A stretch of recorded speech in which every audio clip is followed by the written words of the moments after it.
میرے دو بچے ماشاءاللہ حفظ کر رہے ہیں اور دونوں ہی اپنے شوق سے کر رہے ہیں، کوئی زور زبردستی نہیں رہی۔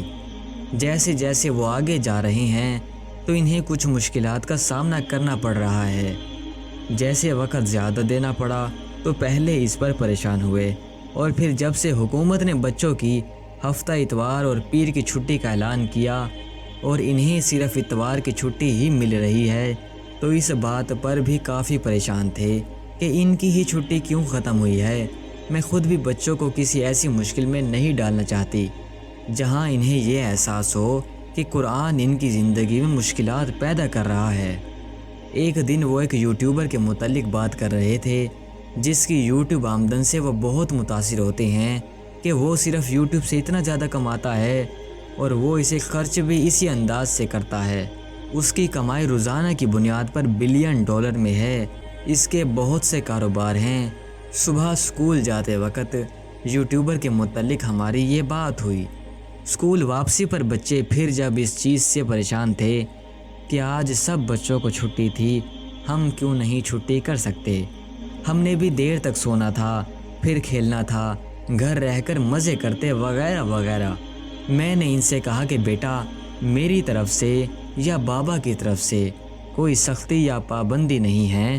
آپ لوگ خود سے اگر اس کو مزید آگے لے کر چلنا چاہتے ہیں اور آسان لگ رہا ہے تو حفظ قرآن آگے لے کر چلیں، نہیں لگ رہا تو ہم اس کو چھوڑ سکتے ہیں۔ ساتھ ہی میں نے انہیں یاد دہانی کروائی کہ صرف ایک دفعہ اس چیز کا جائزہ لے لیں کہ آپ لوگ کیا کام کر رہے ہیں اور آپ لوگ کیا ارننگ کر رہے ہیں اس چھوٹی سی عمر سے۔ انہیں میں نے یاد کروایا کہ قرآن کا ایک حرف پڑھنے پر 10 نیکیاں ملتی ہیں اور آپ دونوں روزانہ کم از کم 10,000 الفاظ تو ضرور پڑھتے ہوں گے۔ اس طرح سے اپنی نیکیوں کا شمار کریں اور اپنے آخرت کے بینک بیلنس کو چیک کریں۔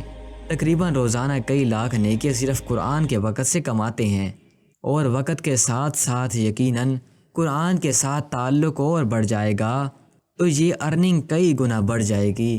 تو اب سوچیں ذرا اور موازنہ کریں یوٹیوبر کے ساتھ کہ جس کی دنیا کی اس کمائی سے آپ لوگ اتنا متاثر ہیں، اس کے خرچ کرنے کے انداز سے ایسے متاثر ہیں، اور میں تو آپ لوگوں کی اس کمائی سے اتنی امپریس ہوتی ہوں، اور یوٹیوبر نے تو اس عمر میں کمانا شروع کیا ہے جبکہ آپ لوگ اس سے کئی سال کم عمر میں کما رہے ہیں۔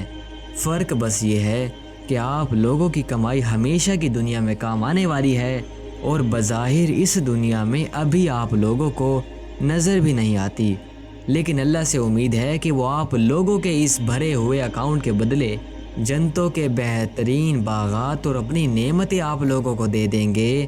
تو پھر کیا پسند ہے، یوٹیوبر یا جنت کے تاجر؟ فیصلہ آپ دونوں کا ہے۔ میں تو یہ سوچ کر ہی رشک کرتی ہوں کہ میرے بچے مجھ سے اپنی نیکیوں کے بینک بیلنس میں کئی گنا آگے ہیں، اور اس کم عمری سے ہی آپ لوگ یہ بیلنس بنا رہے ہیں۔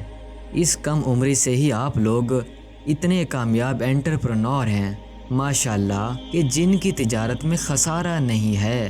اس گفتگو کے ساتھ ہی میں نے ان دونوں کو فیصلہ کرنے کے لیے وقت دے دیا۔ پھر اب تک دوبارہ الحمدللہ ان کی طرف سے یہ شکایت نہیں آئی۔ ہمیں ایسے ہی اپنے بچوں کو نیکیوں کے لیے ابھارنا ہوگا، کیونکہ شیطان تو ہر لمحے اس طاق میں لگا ہے کہ ہمیں خسارے میں ڈال دے۔ اللہ تعالی ہمیں اور ہمارے بچوں کو شیطان کے وار سے محفوظ رکھے، آمین۔